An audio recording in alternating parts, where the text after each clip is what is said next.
우리에게 주신 하나님의 말씀은 여호수아서 8장과 9장의 말씀입니다.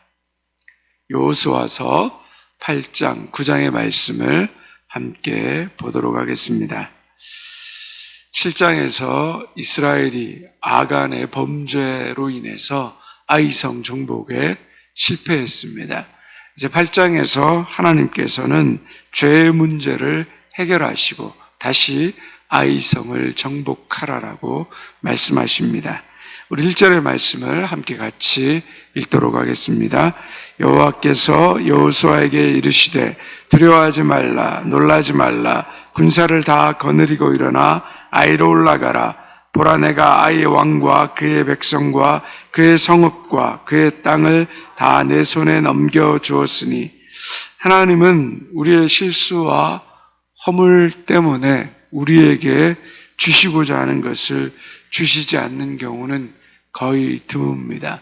우리가 하나님 앞에 죄를 구하고 우리의 죄의 문제가 해결되고 나면 하나님은 우리에게 주시려는 것을 주십니다. 아이가 잘못을 하고 문제를 일으켰을 때 부모님은 그 아이에 대해서, 죄에 대해서 벌을 하지만 그 벌을 하고 난 다음에 아이가 용서를 구하고 나면 그 아이와 다시 사랑의 관계가 회복되는 것과 마찬가지입니다. 하나님은 우리의 연약함을 체휼하신 분입니다.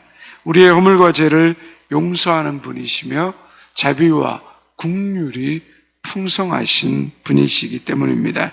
이스라엘 백성들의 죄를 용서하시고 그들에게 약속의 땅을 주시려고 하신다는 것입니다.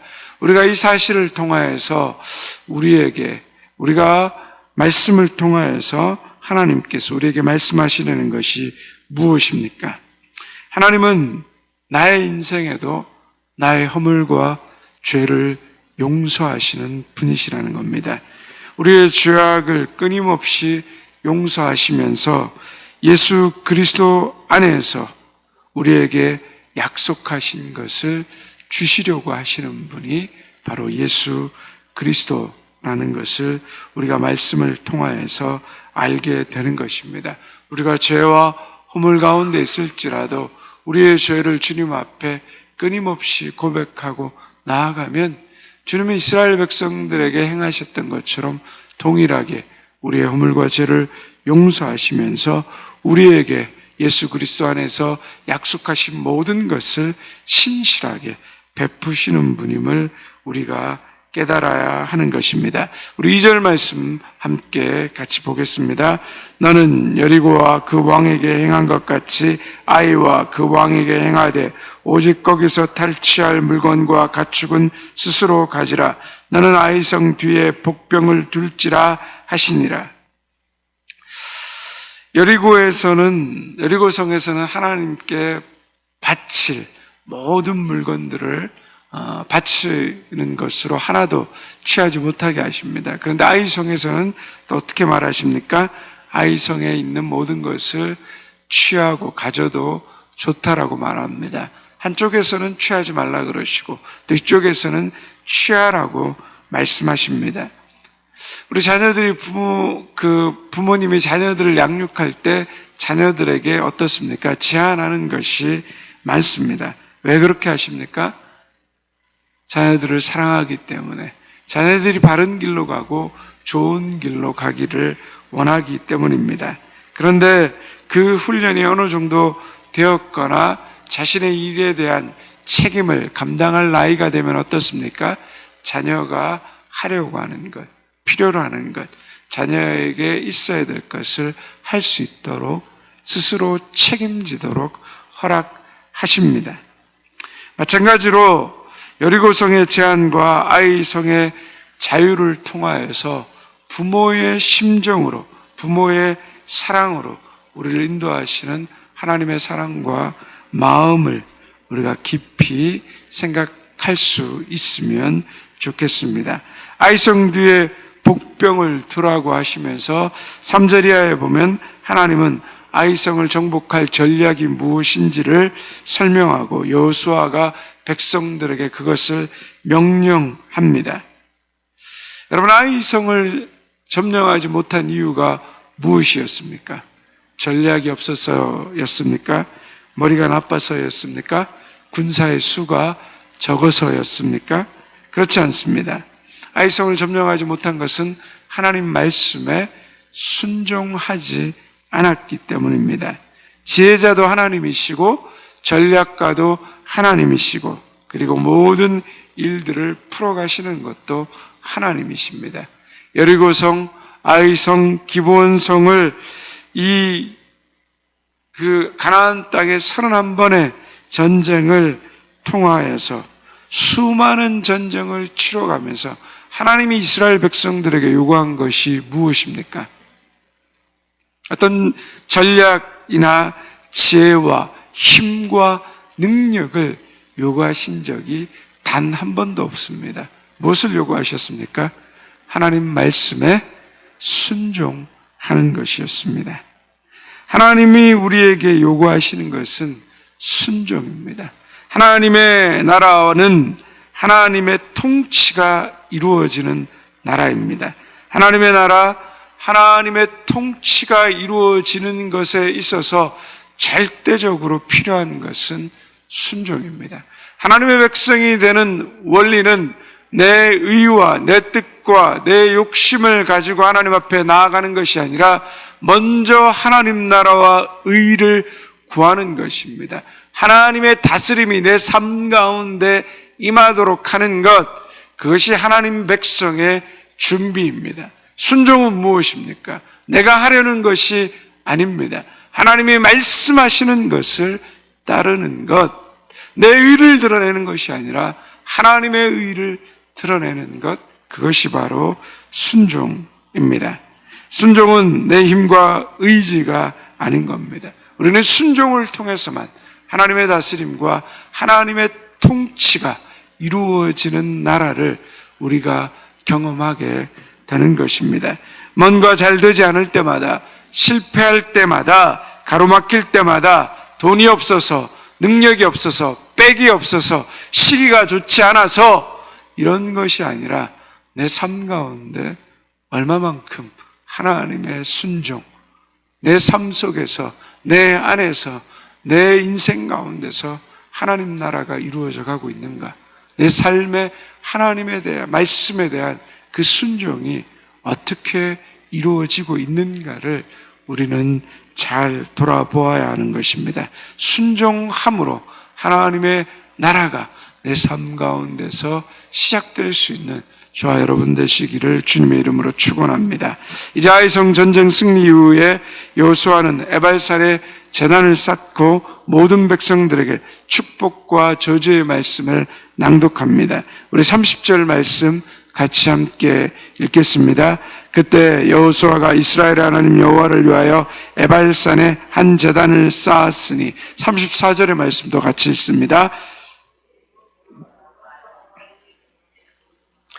축복과 저주하는 율법의 모든 말씀을 낭독하였으니, 여호수아는 여리고에서 승리 후에, 그리고 아이성에서의 그 승리 후에 승리보다 더 중요한 것이 무엇이라는 것을 깨달았습니까? 하나님 말씀에 대한 순종이라는 것을 그는 깊이 경험했습니다. 여리고 성에서는 순종했기 때문에 아이성에서 탐욕이 가득했습니다. 은금에 대한 욕심 때문에 그들은 패배하고 무너졌습니다. 이를 통해 승리가 중요한 것이 아니라 그 승리보다 더 중요한 것이 그 승리를 감당할 만한 영성, 하나님의 말씀에 대한 순종과 사랑, 그리고 절제가 중요하다는 것을 여호수아는 깨달았습니다. 그래서 우리가 신명기에서 보았던 것처럼 이스라엘 백성들을 에발산과 그리심산에 세워서 다시 한번 모세가 율법을 통하여서 낭독했던 그 모든 축복과 저주의 말씀을 이스라엘 백성들에게 다시 한번 낭독하고, 그리고 그 축복과 저주의 말씀에 아멘 하게 하는 것입니다. 하나님의 말씀을 다시 한번 직면하게 하는 것입니다. 하나님이 원하시는 것은 우리가 성공하는 사람이 되는 것이 아니라 하나님의 말씀의 사람이 되고 공동체 전체가 하나님의 다스림에 순종하는 것입니다. 우리도 이스라엘 백성처럼 하나님의 말씀을 끊임없이 되새기고 기억해야 하는 것입니다. 그러기 위해서 우리는 성경을 계속해서 반복해서 읽고 그 뜻을 묵상하며 그 하나님의 말씀을 우리의 마음에 새겨서 우리가 그 하나님의 말씀에 따라 살아가는 사람이 될 수 있도록 모든 선택의 순간에 매 순간의 삶에서 하나님의 다스림, 하나님의 나라의 통치가 내 삶 가운데 이루어질 수 있도록 그렇게 날마다 말씀의 사람이 되어 가야 하는 것입니다. 9장으로 넘어가겠습니다. 1, 2절에 보면 이스라엘 백성들이 여리고서와 아이성을 점령한 소식을 들은 가나안 족속들이 이스라엘 백성들과 맞서 싸우려고 연합 전선을 구축합니다. 그런데 3절에 보면 기브온 주민들이 나오는데 기브온 주민들은 이스라엘 백성들과 대적하려고 하지 않고 언약을 맺으려고 합니다. 그들은 하나님께서 여호수아와 이스라엘 백성들을 통하여서 가나안 땅을 멸한다는 소식을 듣고 두려워했습니다. 그러나 그들은 정상적인 방법으로는 하나님의 백성이 되거나 구원받을 방법이 없었습니다. 그래서 어떻게 합니까? 속임수를 씁니다. 3일 후에 이들이 여호수아와 이스라엘 백성들을 속였다는 것이 드러나게 됩니다. 이스라엘은 이미 그들과 언약을 맺었기 때문에 공격하지 못합니다. 24절에 보면 그들이 거짓말을 한 이유를 구체적으로 이렇게 말하고 있습니다. 함께 같이 읽도록 하겠습니다. 그들이 당신의 하나님 여호와께서 그의 종 모세에게 명령하사 이 땅을 다 당신들에게 주고 이 땅의 모든 주민을 당신들 앞에서 멸하라 하신 것이 당신의 종들에게 분명히 들리므로 당신들로 말미암아 우리의 목숨을 잃을까 심히 두려워하여 이같이 하였나이다. 하나님이 이 땅을 이스라엘 백성들에게 주셨다는 소식을 들었고 말씀대로 성취되어 그들이 죽을 것을 두려워했다라고 말씀합니다. 그들은 하나님의 하신 말씀을 듣고 두려워했고 그 말씀을 믿고 구원받고자 했습니다. 우리가 잘 아는 여호수아 2장에 나오는 라합도 그러했습니다. 여리고성의 모든 주민들이 하나님의 그 놀라운 행하심, 능력의 소식을 들었습니다. 그들은 공포스러워했지만 그러나 하나님을 믿거나 회개하거나 돌아오지 않았습니다. 그러나 유일하게 라합 한 사람, 그 여인은 그 소식을 듣고 두려워했고 하나님을 믿었습니다. 다 멸망받을 수밖에 없었지만 회개하고 하나님을 믿었던 그 여인과 그 가족을 하나님께서 구원하셨습니다. 마찬가지로 가나안 이 7족속이 다 멸망받을 수 없는 민족이었지만 그러나 그 가운데서도 하나님을 믿고 하나님께 회개하고 돌아와서 구원받기를 간절히 사모했던 그 백성들을 하나님께서 구원해 주셨습니다. 거짓과 속임수가 옳거나 정당한 것이 결코 아닙니다. 그러나 하나님은 당신이 누구인지를 알고 그리고 회개하고 돌이키고 반응하는 그들의 마음을 귀하게 여기시고 그리고 받으시고 하나님 나라의 백성들로 그 기본 백성들을 삼아 주셨습니다. 저와 여러분의 삶도 이 기본 백성들의 그 삶과 별반 다르지 않습니다. 우리도 하나님의 언약 안에 들어올 때 바르지 않았습니다. 예수 그리스도를 믿을 때 순전한 사람이 아니었습니다. 우리의 삶에도 거짓과 속임수가 있었고 그리고 탕자처럼 방탕함도 있었고 그리고 더러움과 역겨움이 우리의 삶 가운데서도 있었다는 것을 우리는 잊어서는 안 됩니다. 기브온 족속과 라합을 받지 않는 하나님이시라면 저와 여러분도 받지 않으셨을 것입니다. 하나님 앞에 나아가지 못할 죄인은 없습니다.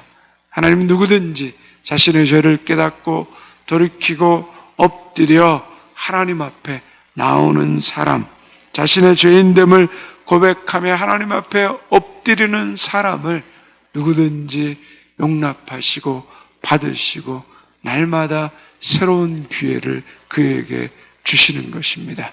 오늘도 우리가 어떤 형편에서 구원받은 자인지를 기억하면서 오늘도 나의 연약함, 나의 부족함을 하나님 앞에 고백하면서 날마다 하나님 앞으로 나아가는 저와 여러분의 삶 되시기를 주님의 이름으로 축원드립니다.